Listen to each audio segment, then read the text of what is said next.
Maombi ya fedha kwa mwaka 2025/26.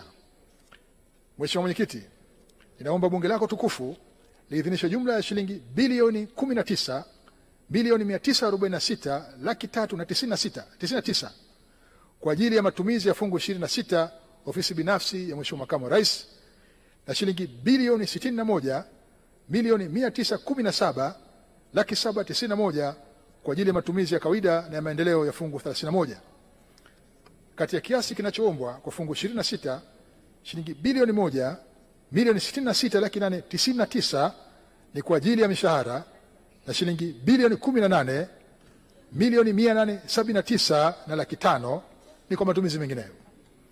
Mheshimiwa Mwenyekiti, maombi ya fedha ya fungu 31 yanajumuisha matumizi ya kawaida shilingi bilioni 28 milioni 858 laki 213, ambapo kati ya fedha hizo shilingi bilioni 10 milioni 907 laki 597 ni mishahara ya ofisi ya Makamu wa Rais na Baraza la Taifa la Hifadhi ya Usimamizi wa Mazingira NEMC, na shilingi bilioni 17 milioni 950 laki 616 ni kwa ajili ya matumizi mengineyo.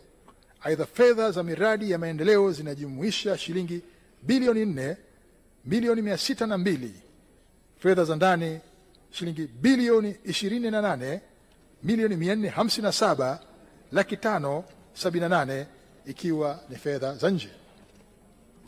Mheshimiwa Mwenyekiti, napenda kuhitimisha kwa kutoa shukurani zangu za dhati kwako wewe na kwa waheshimiwa wabunge wote kwa kunisikiliza.